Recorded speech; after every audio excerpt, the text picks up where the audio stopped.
ನಮಸ್ಕಾರ ವೀಕ್ಷಕರೇ, welcome back to important video ಅಂತ ಹೇಳ್ತಾ ಈ ವಿಡಿಯೋದಲ್ಲಿ ಏನಪ್ಪ ಹೇಳ್ತಾ ಇದ್ದೀನಿ ಅಂದರೆ, ಇಲ್ಲಿ ಗೃಹಲಕ್ಷ್ಮಿ ಯೋಜನೆಯಡಿ ನೀವು ಎಲ್ಲರೂ ಕೂಡ 2,000 ರೂಪಾಯಿನ ಪಡೆದುಕೊಳ್ತಿದ್ರಿ.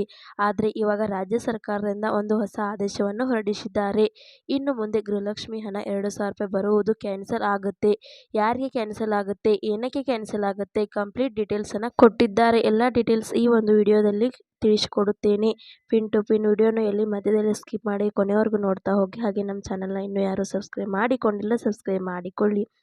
ಹೌದು ವೀಕ್ಷಕರೇ, ಇಲ್ಲಿ ಗೃಹಲಕ್ಷ್ಮಿ ಯೋಜನೆಯಡಿ ಪ್ರತಿ ತಿಂಗಳು ಕೂಡ ನೀವು ಎಲ್ಲರೂ ಕೂಡ 2,000 ರೂಪಾಯಿನ ಪಡೆದುಕೊಳ್ತಾ ಇದ್ದೀರಾ. ಯಾವುದು ತೊಂದರೆ ಇಲ್ಲದೇನೆ 2,000 ರೂಪಾಯಿ ಬರುತ್ತಿದೆ. ಆದರೆ ರಾಜ್ಯ ಸರ್ಕಾರದವರು ಏನು ಮಾಡಿದ್ದಾರೆ ಅಂದರೆ, ಇವಾಗ ಗೃಹಲಕ್ಷ್ಮಿ ಯೋಜನೆಯದು ಇನ್ನೂ ಯಾರು ಅಪ್ಲಿಕೇಶನ್ಸ್ ಹಾಕಿಲ್ಲ ಅವರು ಎಲ್ಲರೂ ಕೂಡ ಇನ್ನೂ ಅಪ್ಲಿಕೇಶನ್ಸ್ ಹಾಕುತ್ತಾನೆ ಇದ್ದಾರೆ.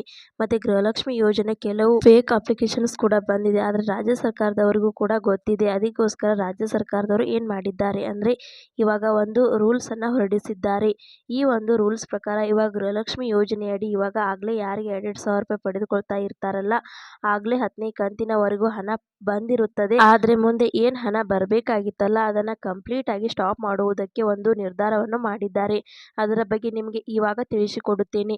ಇವಾಗ ಗಮನವಿಟ್ಟು ವಿಡಿಯೋನ ನೋಡ್ತಾ ಹೋಗಿ. ಹೌದು ವೀಕ್ಷಕರೇ, ಇಲ್ಲಿ ನೀವು ಇದುವರೆಗೂ ಕೂಡ ಗೃಹಲಕ್ಷ್ಮಿ ಯೋಜನೆಯಡಿ 2,000 ರೂಪಾಯಿ ರೀತಿ 20,000 ರೂಪಾಯಿನ ರಿಸೀವ್ ಮಾಡಿಕೊಂಡಿದ್ದೀರಾ. ಇಲ್ಲಿ ಗೃಹಲಕ್ಷ್ಮಿ ಯೋಜನೆಗೆ ಅರ್ಜಿ ಸಲ್ಲಿಸಬೇಕಾದ್ರೆ ನಿಮ್ಮ ರೇಷನ್ ಕಾರ್ಡ್ ಕೊಟ್ಟಿದ್ದೀರಾ, ಮತ್ತು ಆಧಾರ್ ಕಾರ್ಡ್ನ ಕೊಟ್ಟಿದ್ದೀರಾ, ಮತ್ತು ಫೋನ್ ನಂಬರನ್ನು ಕೊಟ್ಟಿದ್ದೀರಾ.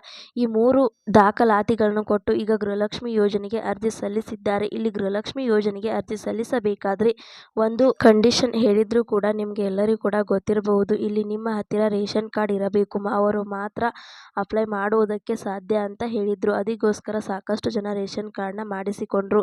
ಗೃಹಲಕ್ಷ್ಮಿ ಯೋಜನೆಗೆ ಅಂತಾನೆ ಎಲ್ಲರೂ ಕೂಡ ಅಪ್ಲೈ ಮಾಡುತ್ತಿದ್ದಾರೆ.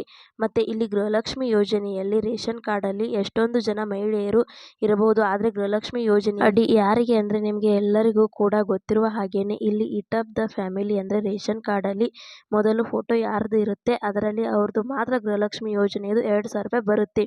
ಇವಾಗ ಗೃಹಲಕ್ಷ್ಮಿ ಯೋಜನೆ ಹಣ 2,000 ರೂಪಾಯಿ ಕೊಡ್ತಾ ಇದ್ರು ಅಲ್ಲ, ಅದನ್ನು ಸಾಕಷ್ಟು ಜನ ಏನು ಮಾಡಿದ್ದಾರೆ ಅಂದರೆ, ಇವಾಗ ರೇಷನ್ ಕಾರ್ಡ್ ಗೃಹಲಕ್ಷ್ಮಿ ಯೋಜನೆಯ ಹಣ ಪಡೆದುಕೊಳ್ಳುವುದಕ್ಕೆ ರೇಷನ್ ಕಾರ್ಡಲ್ಲಿ ಒಂದು 5-6 ಜನ ಇರುತ್ತಾರೆ. ಇವಾಗ ಅದನ್ನು ಸಪ್ರೇಟ್ ಮಾಡಿಕೊಂಡು ಗಂಡ ಹೆಂಡತಿ ಅವರೇ ಒಂದು ರೇಷನ್ ಕಾರ್ಡ್ ಮಾಡಿಕೊಳ್ಳುವುದು, ಅವರ ಅತ್ತೆ ಮಾವ ಒಂದು ರೇಷನ್ ಮಾಡಿಕೊಳ್ಳುವುದು, ಆ ರೀತಿ ರೇಷನ್ ಕಾರ್ಡನ್ನು ಸಪ್ರೇಟ್ ಆಗಿ ಸಾಕಷ್ಟು ಜನ ಏನು ಮಾಡುತ್ತಿದ್ದಾರೆ ಅಂದರೆ, ಇವಾಗ ಗೃಹಲಕ್ಷ್ಮಿ ಯೋಜನೆಗೆ ಅರ್ಜಿ ಸಲ್ಲಿಸಿದ್ದಾರೆ. ಸರ್ಕಾರದವರು ಇವಾಗ ರೂಲ್ಸ್ ಪ್ರಕಾರ ಗೃಹಲಕ್ಷ್ಮಿ ಯೋಜನೆಯ ಪ್ರಕಾರ ಮನೆಯಲ್ಲಿ ಒಬ್ಬರಿಗೆ ಮಾತ್ರ ಬರಬೇಕು, ಅದು ಕೂಡ ರೇಷನ್ ಕಾರ್ಡಲ್ಲಿ ಮೊದಲು ಯಾರು ಇರುತ್ತಾರೆ ಯಜಮಾನಿ ಅವರಿಗೆ ಮಾತ್ರ ಬರುತ್ತದೆ ಅಂತ ಹೇಳಿದ್ದಾರೆ.